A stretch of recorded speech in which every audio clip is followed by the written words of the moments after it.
दोस्तों, आप सभी का बहुत स्वागत है ऑनलाइन लीगल हेल्प में। मैं अशोक पांडे शुरुआत कर रहा हूं और बात करूंगा आपसे कस्टडी ऑफ चाइल्ड के बारे में। बच्चों की कस्टडी से संबंधित क्या प्रावधान है, कितने प्रकार की होती है कस्टडी, किसे मिलेगी किसे नहीं मिलेगी, क्या कंडीशंस होती है, ज़रा बात करते हैं इसी वीडियो में। हमेशा की तरह मेरी रिक्वेस्ट, नए हैं आपको करना है सब्सक्राइब, और साथ ही अगर आप किसी परेशानी के लिए बात करना चाहें तो इस वीडियो के डिस्क्रिप्शन में लिंक है, डिटेल्स है, जहां से आप हमें अपॉइंटमेंट के लिए बात कर सकते हैं। सबसे महत्वपूर्ण बात यह है कि यदि पति और पत्नी के बीच में झगड़ा चल रहा है, डिस्प्यूट चल रहा है, उनकी शादी टूटने की कगार पे है या टूट गई है, तो इसका मतलब ये नहीं है कि बच्चों का भी रिश्ता खत्म हो गया। फिर बच्चों की देखरेख कौन करेगा?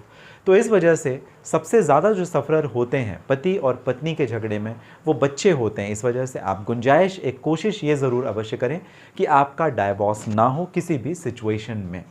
जो वास्तविक कंडीशन है जहाँ पर बच्चे को परेशानी होती है, बच्चों को सबसे ज़्यादा जो परेशानी होती है, और उसके लिए जो कानून बनाया है उस कानून को बोलते हैं the Guardian and Wards Act of 1890। बहुत पुराना कानून है और इसी कानून के हिसाब से 3 प्रकार की जो गार्डियनशिप होती है उसके प्रावधान किए गए हैं। जो कस्टडी है वो 3 प्रकार की होती है। ज़रा समझते हैं पहला प्रकार क्या है। ये है जॉइंट फिजिकल कस्टडी, दूसरा है सोल कस्टडी और तीसरा है थर्ड पार्टी कस्टडी। क्या मतलब होता है इसका?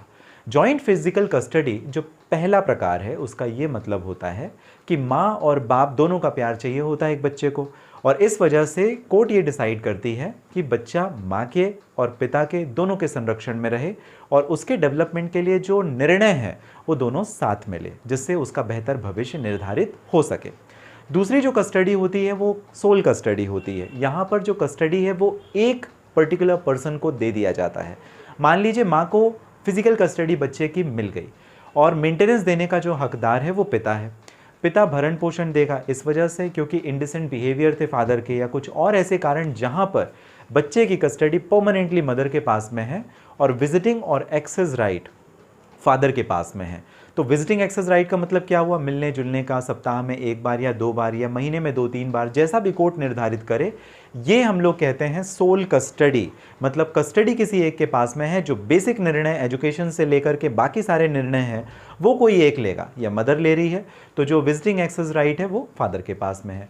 थर्ड पार्टी कस्टडी कब होती है? जबकि बायोलॉजिकल जो पेरेंट्स होते हैं बच्चों के वो एग्जिस्ट नहीं करते, उनकी डेथ हो गई है, या कि कंडीशन ऐसी है कि दोनों इनएप्रोप्रिएट हैं और दोनों ही इनकन्वीनियंट हैं अपने बच्चे की कस्टडी लेने पे, तो थर्ड पार्टी कस्टडी भी कोर्ट अवॉर्ड कर सकती है। कोर्ट का डिस्क्रिशनरी पावर होता है और ये भी प्रावधान दिए गए हैं कहाँ पर? Indian Guardian and Wards Act 1890 का जो मैंने आपको कानून बताया उसके अनुसार।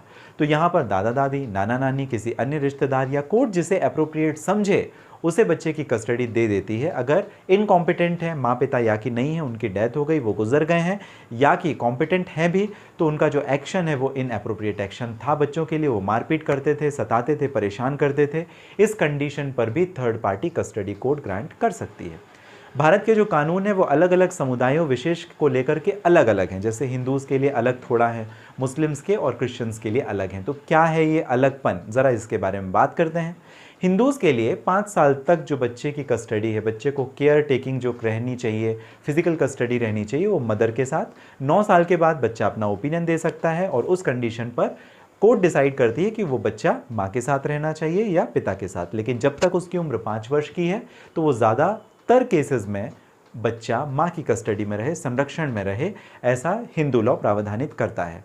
मुस्लिम लॉ में क्या कहा जाता है? एक शब्द है हिजानत, यानी राइट टू कस्टडी। वो किसके पास में रहेगी? राइट टू कस्टडी मदर के पास में रहती है, लेकिन जो भी उसके सारे के सारे खर्चे हैं और जो नेचुरल गार्जियन कंसीडर किया जाता है वो फादर को किया जाता है।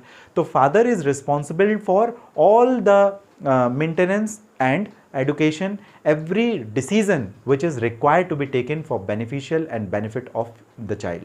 तो इस कंडीशन पर मुस्लिम लॉ में नेचुरल गार्डियनशिप दी गई है, फादर को पूरी व्यवस्था वो करेगा, लेकिन बच्चा 10 साल तक या 9 साल तक मदर के पास में रहेगा। क्रिश्चियन लॉ में प्रावधान किया गया जॉइंट फिजिकल कस्टडी, दोनों के पास में रहेगा, कोई भेदभाव नहीं है, माँ और पिता दोनों के संरक्षण में रहेगा और दोनों मिलकर जॉइंटली निर्णय लेंगे। तो ये है हिंदू लॉ, मुस्लिम लॉ और क्रिश्चियन लॉ के हिसाब से गार्डियन एंड वार्ड्स एक्ट के बारे में हम लोगों ने बात की, और बात की कि किस प्रकार की, कितने प्रकार की होती हैं कस्टडी। आपको ये जानकारी कैसी लगी ज़रूर आप कमेंट बॉक्स में मेंशन कीजिएगा। साथ ही किसी परेशानी या प्रॉब्लम के लिए लीगल ओपिनियन लेना चाहते हैं, डिस्क्रिप्शन में लिंक मेंशन है, डिटेल्स मेंशन है, जहाँ से आप अपॉइंटमेंट बुक करके भी बात कर सकते हैं। ऑनलाइन लीगल हेल्प आपका अपना चैनल है, नए हैं सब्सक्राइब ज़रूर करना है। जो कीमती महत्वपूर्ण समय हमेशा की तरह आपने मुझे दिया, इसके लिए आप सभी का बहुत धन्यवाद।